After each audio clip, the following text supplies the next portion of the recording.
हाँ तो बच्चों, आज हम सवाल करने वाले हैं प्रश्नावली किसका 1.3 का, है ना। प्रश्न क्रमांक 1, सिद्ध कीजिए कि √5 एक अपरिमेय संख्या है। कौन सा है? सिद्ध कीजिए कि √5 एक अपरिमेय संख्या है। हमको इसको क्या मानना है? ये √5 एक अपरिमेय संख्या है, तो इसको क्या मानना है? हमें परिमेय संख्या मान लेना, बिल्कुल इसका उल्टा मान लेना है ना, अपोजिट में। तो चलो लिख लेते हैं हम, है ना। हल, है ना, लिखते हैं, कल्पना करते हैं, है ना। कल्पना कीजिए कि √5 एक कौन सी अपरिमेय है, तो हम क्या मान लेते हैं इसको? परिमेय संख्या ना, परिमेय संख्या है। ये हमने मान लिया। क्या मान लिया इसको? अपरिमेय थी तो हमने क्या मान लिया इसको? परिमेय संख्या मान लिया। अब हम क्या करेंगे इसको आगे? देखो, p बटा यानी पूर्णांक के रूप में लिखेंगे ना इसको।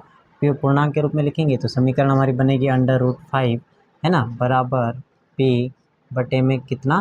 q, क्योंकि परिमेय संख्या है ना, पूर्णांक संख्या को हम p बटा q के रूप में लिख सकते हैं, तो इसको p बटा q के रूप में हमने लिखा, है ना।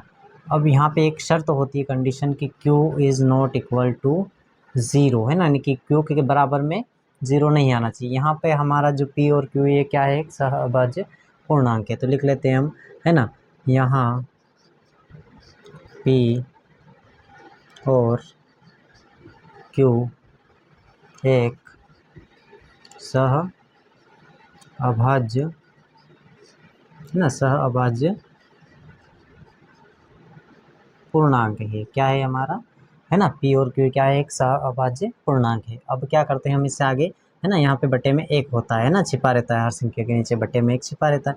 अगली स्टेप होगी हमारी क्रॉस गुणा कर लेते हैं हम। यहाँ क्या कर लेते हैं? क्रॉस गुणा। p का 1 में गुणा करेंगे तो p बराबर √5 का q से मल्टीप्लाई यानी गुणा करेंगे तो कितना आ जाएगा? √5q। ठीक है। अब ये दोनों पक्षों में हम क्या करेंगे? वर्ग करने पर लिखते हैं, दोनों पक्षों में वर्ग करने पर, है ना, इन दोनों पक्षों में हम क्या कर देंगे? वर्ग लगा देंगे। चलो p के ऊपर भी क्या लगा देते हैं हम लोग? वर्ग, बराबर ये ऐसा कैसा √5q, है ना, तो इसके ऊपर भी हम क्या लगा देते हैं? √5q का स्क्वायर। दोनों के ऊपर वर्ग लगा दिया। अब देखो यहाँ पर क्या है? √5q स्क्वायर, तो इसका हम स्क्वायर निकाल लेते हैं ना, तो इसको दो बार लिख सकते हैं हम, √5q गुणित √5q, है ना, इसके ऊपर वर्ग लगा हुआ है तो इसको हमने कितनी? दो बार लिख लिया। अब क्या करेंगे यहाँ पर हम, है ना, देखो 5 × 5 कितने हो जाते हैं? 25, है ना, 25। अब क्या करेंगे? अंडर रूट है ना, तो अंडर रूट में आएंगे। अब देखो अंडर रूट से इसको बाहर निकालेंगे ना, तो क्यों तो आ ही रहा है, डायरेक्ट बाहर निकाल लेते हैं हम लोग। क्या करते हैं? इसको बाहर निकाल लेते हैं। चलो तो 5 का वर्ग निकाल लेते हैं तो कितना होता है? सॉरी, 5 5 25, है ना, और करने से बाहर आएंगे तो 5 यानी 5 25 का वर्ग होता है ना। 5 25 का वर्ग कितना होता है? 25 किसका वर्ग होता है? 5 का होता है ना, तो करने से बाहर आएगा तो 5 आ जाएगा।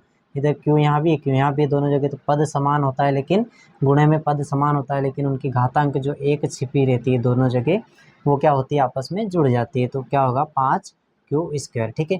तो हमारी अगली स्टेप बनेगी, क्या बनेगी? यहाँ से यहाँ बन जाएगी ना p²। तो ऐसा कैसा बराबर यहाँ पे क्या आ जाएगा? 5q²। ठीक है। अब यहाँ पे देखो ये 5 जो है ना, यहाँ पे देखना, ये 5 जो है q के काय में है? गुणे में है ना। गुणे में है तो ये क्या होगा?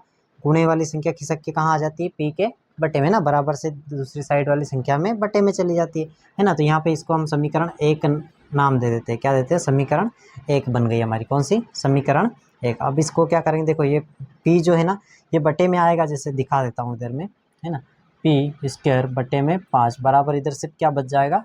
q का स्क्वायर बचेगा। कितना बचेगा? q का स्क्वायर, है ना। तो यहाँ पर क्या हो रहा है? देखो p² 5 से विभाजित हो रहा है। कैसे? p² 5 से विभाजित हो रहा है तो हमारा जो p है ना, वह भी कैसे? 5 से विभाजित हो जाएगा।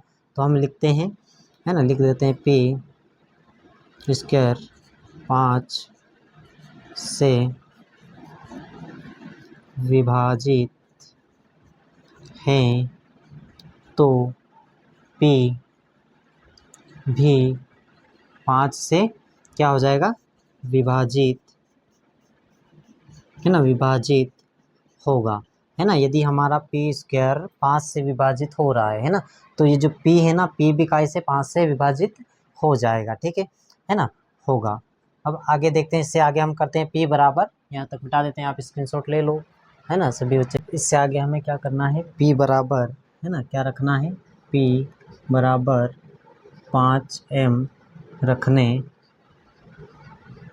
पर, है ना, ये p बराबर 5m हम किस में रखेंगे, समीकरण जो हमारी एक बनी थी उसमें मान रखेंगे। तो समीकरण एक हमारी क्या बनी थी, यहाँ लिख लेते हैं p स्क्वायर बराबर क्या बनना था, 5q का स्क्वायर। ये समीकरण हमारी एक बनी थी, तो इसमें इस p की जगह पे हम क्या रख देंगे, 5m रख देंगे, है ना।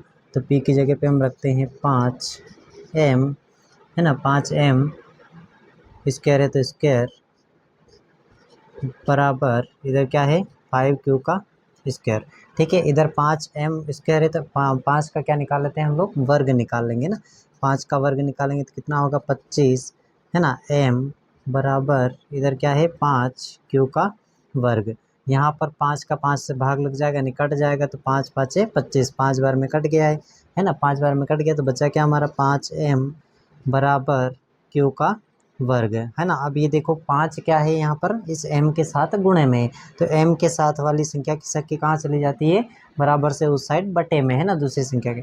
तो देखो क्या बनेगी हमारी, m बराबर q बटे में कितना आ जाएगा, 5। अब यहाँ पर क्या हो रहा है, q स्क्वायर जो है 5 से विभाजित हो रहा है ना, तो लिख देते हैं हम q स्क्वायर 5 से विभाजित